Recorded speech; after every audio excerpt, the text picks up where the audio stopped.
네, 양지수 모두 다 0.6% 정도 하락권에 들어가 있습니다. 시장은 조금 관망하고 있다라는 느낌, 무언가를 기다린다라는 느낌이 있죠. 일단 조금 전에 언급 주셨다시피 PCE 지표 등을 앞두고 뉴욕부터 국내까지 일단은 조금 지켜보자라는 심리가 많이 반영되고 있습니다. 그 와중에 개별 종목들의 호재와 악재에 따라 조금 극명한 흐름 나타나고 있고요. 한마디로 잘 골라야 되는 장이 연출되고 있습니다. 종목에 대한 이야기 더 귀 기울여 보시길 바랄게요. 김종일 위원과 함께합니다.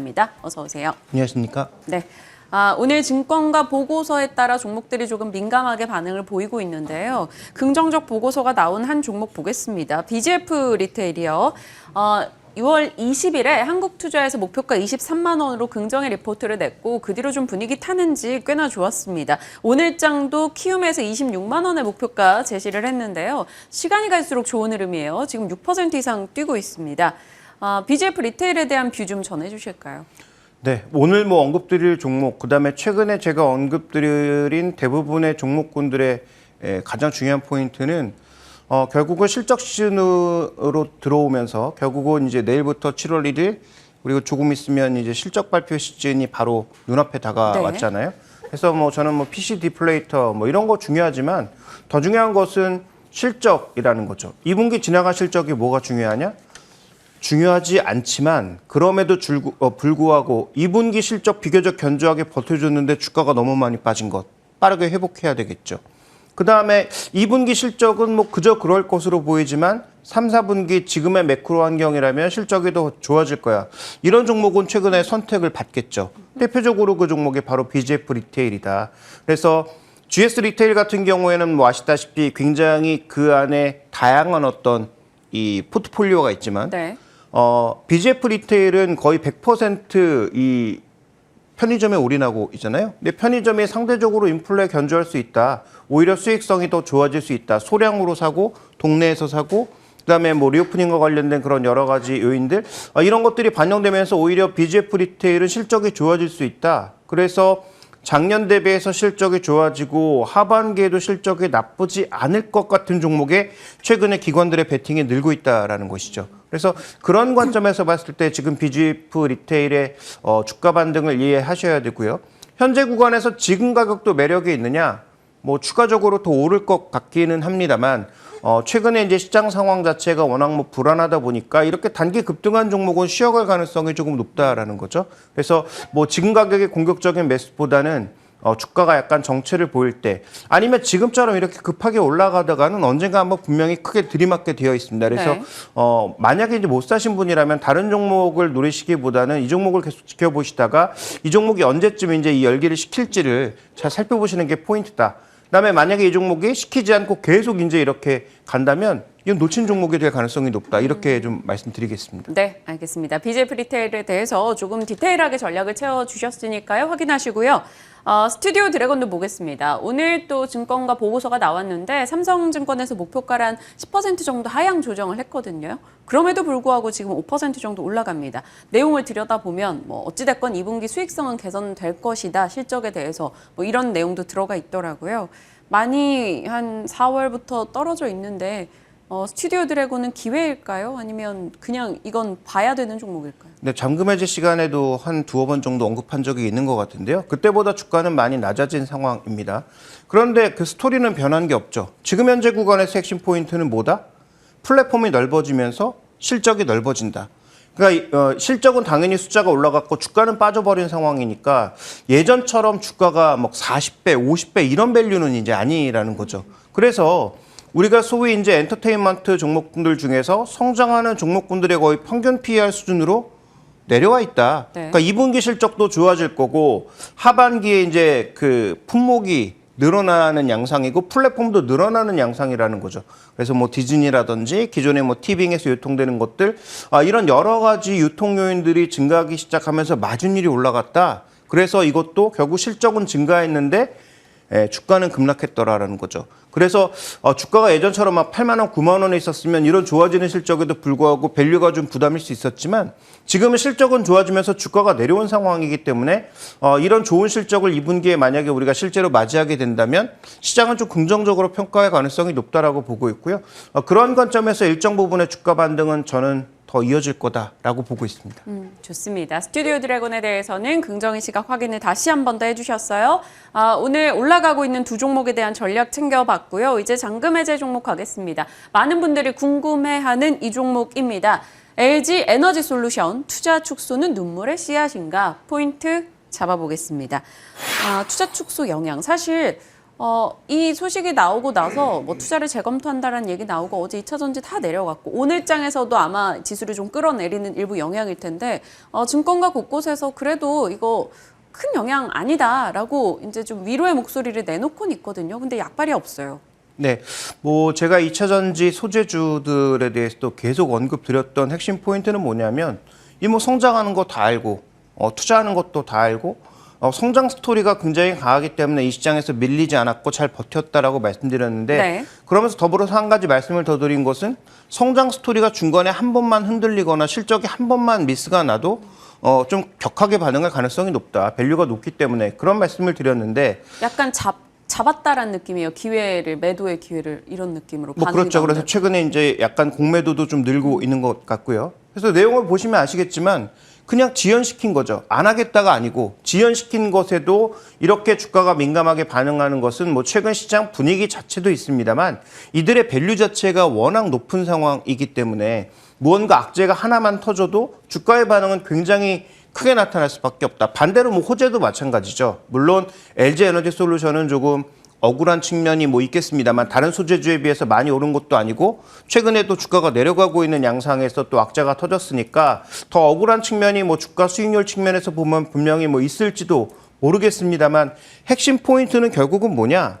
이 종목의 높은 밸류에서 이 조그만 악재를 소화하는 것도 어쨌든 굉장히 힘이 든다. 그래서 이 시총 100조짜리 이 무거운 종목이 뭔가 재료 하나에 7, 8%가 이렇게 쉽게 움직이는 것은 그만큼 현재는 성장의 속도와 이익의 유지가 굉장히 중요하다라는 것을 우리는 다시 한번 알 수 있는 그런 뉴스였다. 이렇게 평가해 볼 수가 있습니다. 네. 취약한 것 같아요. 심리 자체가. 그래서 조그만한 계기가 나왔을 때 민감한 반응을 보여주고 있습니다. LG 에너지 솔루션 그렇다면 이제 실적 시즌 앞두고 실적은 어떨 것인가에 대해 우리가 또 한번 체크가 필요할 텐데요. 일단 2분기 실적에 대해서는 전년 동기 대비 영업이익 70% 감소 추정 나오고 전 분기 대비해서도 추정치가 한 16% 정도 적다고 합니다. 결국에는 실적 괜찮은 셀은 삼성 SDI밖에 없다 이런 평이던데요. 네, 뭐 그래서 저는 뭐 개인적으로 뭐 셀 3사 중에서 삼성 SDI 뭐 최근에 뭐 주가 등락은 여러 가지 뉴스도 있었습니다만 여전히 세 개 중에 꼽으라면 저 역시 뭐 삼성 SDI를 꼽는데요. 네. 일단 2분기에 전체적으로 지금 보면 셀이 좀 좋아질 수 있는 분위기가 있었음에도 불구하고 이 종목이 더 안 좋게 보이는 이유는 바로 이거죠. 테슬라가 솔직히 2분기에 중국의 봉쇄로 생산을 거의 하지 못하면서 상대적으로 수익성이 좀 높다고 볼 수 있는 원통형 배터리의 수익성이 급격하게 악화된 것. 네.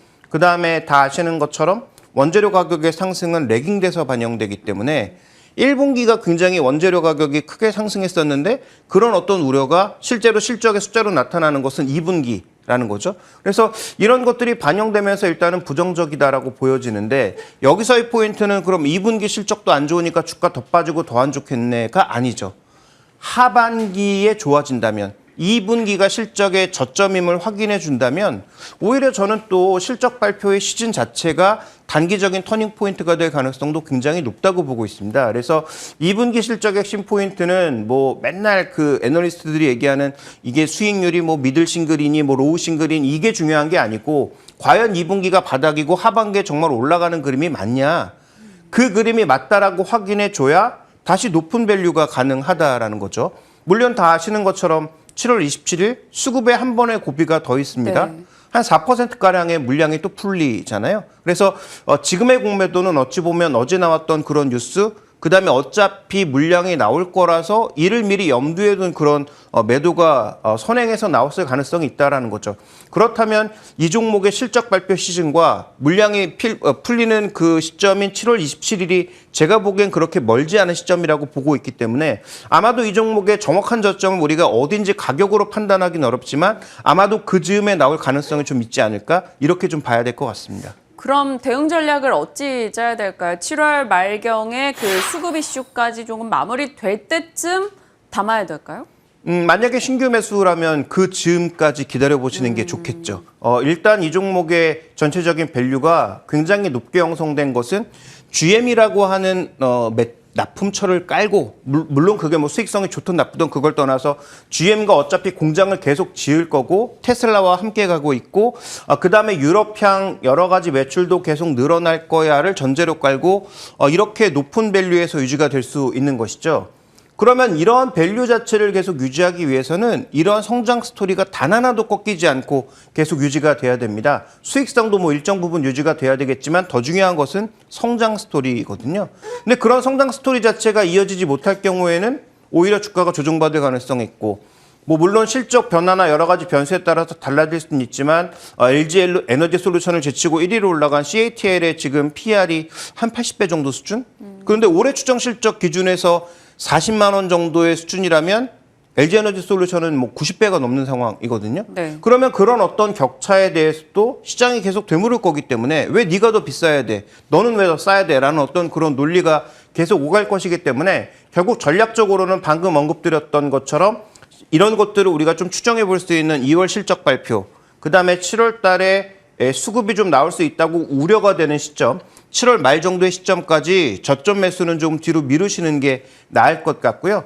그럼 목표 가격은 어느 정도로 잡아야 되느냐? 증권사들의 지금 평균 EPS를 보면 한 4,000원대 정도란 말이죠. 그럼 이거 100배 하면 44만 원 정도 형성될 수 있는데 아마 제가 보기엔 거기가 제 생각엔 최대 타겟이 아닌가.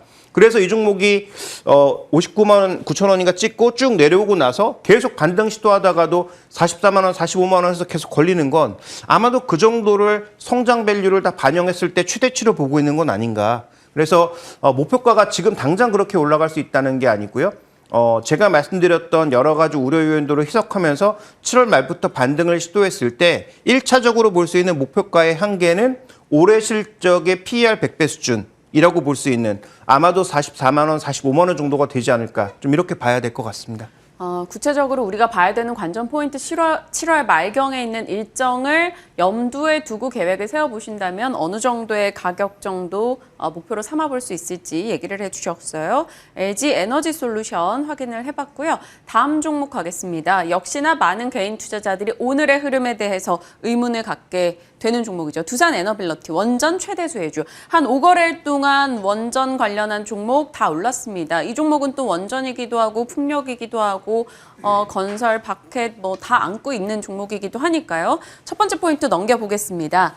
여러 이야기들을 해야 될 것 같은데요. 일단 수주장고와 성장산업, 성장 쪽의 원전을 보시는 걸까요? 뭐 수소도 그렇고요. 그다음에 풍력도 그렇고 뭐 대부분 예전 했던 단순한 어떤 발전소 사업보다는 네.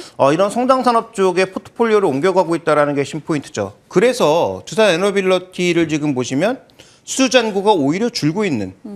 그럼 이 수주 베이스 사업인데 수주가 줄고 있다는 게 주가 반등의 이유가 되느냐라고 반문할 수 있는데 뒤에 지금 다음 그림을 살펴보시면 네. 지금 현재 수주 잔고는 일단 줄긴 줄었지만 미래로 봤을 때 소위 성장 쪽에 계속 포커스를 맞추면서 좋아지지 않을까라고 믿고 있는 것이죠. 네. 그래서 지금 현재 시장의 베팅은 이 종목의 단기 실적 뭐 이런 것도 중요하지만 일단 원전이라고 하는 성장 모멘텀도 있고 그다음에 수소라고 하는 먼 미래의 성장 모멘텀도 있고 또 풍력도 일단은 좀 좋아지지 않을까라는 그런 기대감 자체가 좀 복합적으로 반영되고 있는 것은 아닌지 이렇게 이해해 볼 수 있을 것 같습니다. 그래서 현재 이 종목의 전체적인 흐름은 낮아진 수주 잔고를 반영하는 것이 아니고 더 좋아질 미래의 수주잔고를 반영하고 있는 구간에서 주가의 일정 부분 반등이 나타나고 있다. 이렇게 이해해 볼 수가 있는 것이죠. 네. 그리고 일단은 지금으로서는 원전주로서의 면모를 더 부각받고 있는 상황인데요.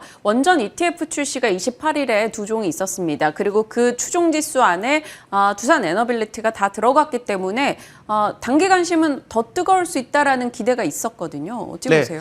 왜냐하면 ETF 출시 이후에 ETF가 판매가 되면 그에 맞춰서 계속 종목을 편입해야 되는 상황이잖아요.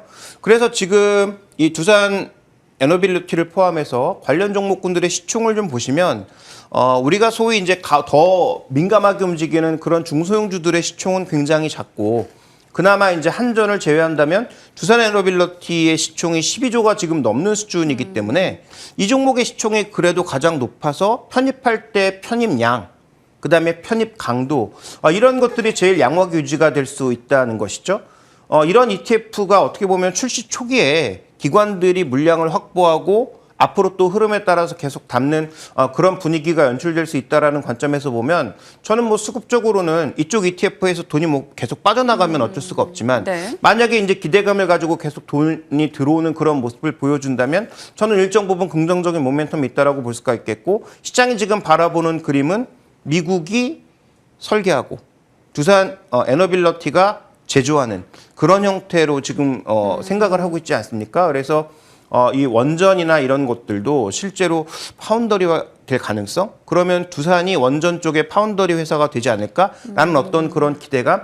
이런 것들이 지금 시장에 녹아있는 상황이기 때문에 어쨌든 지금 중요한 것은 이런 수급적인 효과가 다른 종목보다는 좀 더 강하게 이어질 가능성이 있지 않느냐 이렇게 봐야 될 것 같습니다. 원전의 TSMC 이렇게 생각하니까 뭐 두산 에너빌리티의 미래가 조금은 더 좋게 느껴집니다. 지금 한 5거래일 동안 20% 정도 올라왔고 오늘은 상승 출발했다가 하락 전환을 한 상황이거든요. 저희가 전략을 어떻게 가져가야 될지 투자 메리트 보면서 해주세요. 일단 결론부터 말씀드리면 목표가가 없습니다. 왜냐하면 작년 기준으로 처음 흑자 전환, 최근 몇 년간 적자였다가 처음 이제 흑자 전환이 된 상황인 거죠.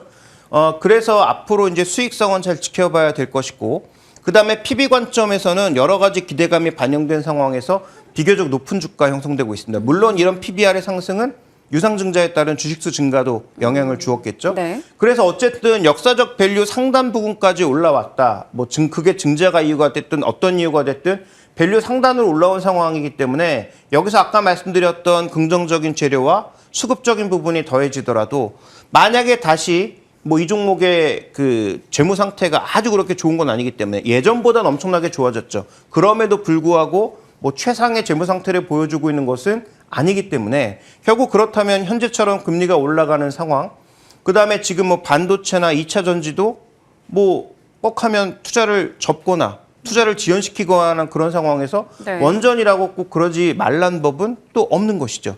그러니까 그런 요인들을 고려해 봤을 때 PB도 뭐 여러 가지 요인들, 뭐 수급적인 요인이 더해졌다라고는 하지만 높고 PE도 언제든지 급격하게 떨어지거나 아니면 적자로 또 전환될 가능성 분기별로 보면 있다는 걸 고려해 봤을 때 이 종목에 우리가 정확한 목표가를 좀 그릴 수 있느냐? 전 쉽지 않다라고 보고 있는 거죠. 그렇다면 결론적으로는 지금은 기술적 대응이 필요하다. 소위 수급이 버텨지는 구간에서는 이 종목을 먼저 팔 이유가 전혀 없지만 수급적으로 뭔가 기관의 매도도 나오기 시작하고 그다음에 주요 이평선도 뭐 깨지고 거래도 감소하고 이런 여러 가지 기술적 고점 신호가 나타난다면 저는 이 종목에 뭐 장기 관점으로 난 가겠다. 그런 어떤 관점에서 접근하시기보다는 일단은 한번 접었다가 재차 조정이 끝났을 때 다시 한번 접근하는 그런 트레이딩 전략이 좀 더 유효하지 않을까라고 보고 있습니다. 두산 에너빌리티에 대한 이야기였습니다. 오늘 LG 에너지 솔루션 그리고 두산 에너빌리티 살펴주셨고요. 이틀 전엔 또 셀트리온을 얘기해 주셨다시피 최근 대형주에 대해서 개인들의 고민이 깊은 종목들 방향을 잡아주고 계시니까요. 다시 보기 통해서 한 번 더 참고해 보시길 바랍니다. 김종효 위원과 오늘의 전략 챙겨봤습니다. 고맙습니다.